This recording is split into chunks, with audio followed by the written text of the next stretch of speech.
Okay, pivoting to headaches. So the three main headaches that you need to know, I think, for the NBME. I mean, you need to know all of them, but the three main ones are tension, migraine, and cluster. And within these, really just migraine and the tension are really the two most common ones. So that's probably where majority of the questions are going to go. Headaches typically are going to affect females more than males, except for the clusters, where it's actually going to be the reverse. Males are going to be affected a little bit more. Quick note on alcohol-induced hangovers and just general feelings of shittiness. Alcohol dehydrates you. Dehydrating you can cause a headache. You don't get good REM sleep or good stage 3, stage 4, sleep with your delta waves. So that can also make you feel shitty. A lot of GI distress, extra acid release. So the nucleus tractus solitarius from the vagus nerve is going to bring information to the CTZ, and that might make you vomit, might make you feel nauseous. Inflammation. I mean, if you get the flu, you get inflamed and you just feel shitty, right? And this is kind of the same thing. Alcohol increases systemic inflation and might contribute to you feeling shitty. Acetaldehyde is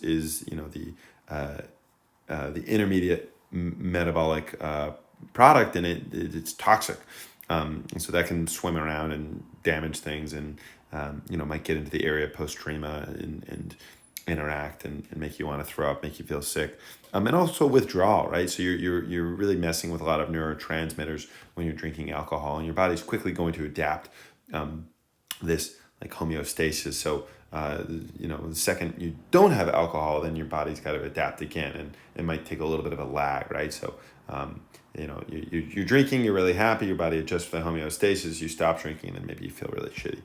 All right, migraine. So again, typically it's actually great. It's often women, more often than men. There's you can sort of like feel it coming. Maybe you have certain smells, maybe you have tingling, maybe you have visions. They last a long time, hours to days. People get nauseous. Photophobia is big.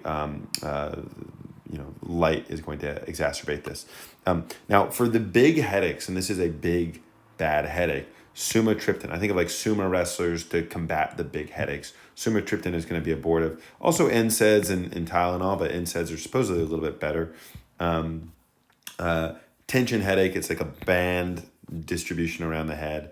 This is like your classic headache. It's just going to last a few hours.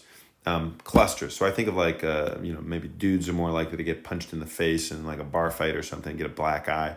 And so that reminds me that this is males more than females, and that it's the periorbital region, and that there is going to be lacrimation, tearing up, and rhinorrhea. So these are going to be relatively short, just 15 minutes to a few hours, but they're incredibly severe, burning, stabbing pain, again, around the eye, and you're going to have multiple episodes per day.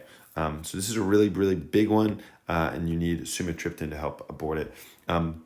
You also want, for people who have cluster headaches, though, preventative care is equally important, if not more important. Verapamil and providing supplementary 100% oxygen can help.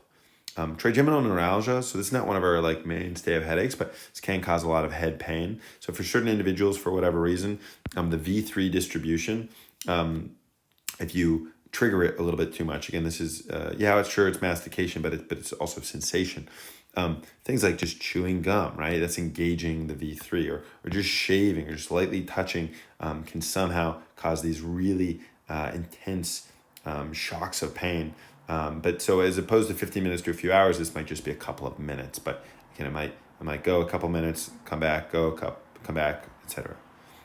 Sinus. So if you have a bad immune system, if you have nasal polyps, you have asthma, you could have excess mucus production. You might also have bad drainage. So too much mucus is going to cause, might even cause more inflammation. So the inflammation plus all the mucus, all of this swelling, just is going to cause a lot of pressure, and it pushes on the surrounding nerves, and that's what causes the headache. So avoid allergies. Again, NSAIDs supposedly better than Tylenol, and then cleaning the nose with a saltwater solution to ease congestion apparently works. Medication. So again, NSAIDs better than acetaminophen. This can work for everything except for the cluster and the trigeminal. And then the really big bad headaches, it's going to be cluster and migraine. The sumatriptans are going to help for that. I guess trigeminal is also kind of big and bad. I think of tri as in three. Tri is three, obviously. V1, V2, V3. And then C is the third letter of the alphabet. That always helped me remember that carbamazepine, an epilepsy seizure drug, is actually also used for trigeminal neuralgia. Clusters can also be prevented with verapamil and oxygen, at least fingers crossed. So the main ones, the main classic headaches again, migraine, tension, cluster. Migraine and tension are the most common. But here's a couple non-classic ones, some of them which we've talked about. Trigeminal neuralgia, tumor can cause a headache. Meningitis can cause a headache. Subarachnoid hemorrhage. So, this is the worst headache in my life. This is a thunderclap headache. Also just drinking too much, obviously. So that literally could be a question, right? Somebody comes in and they got a big headache and you're trying to figure out what it is. Don't overlook the obvious. They might just be like fucking hungover.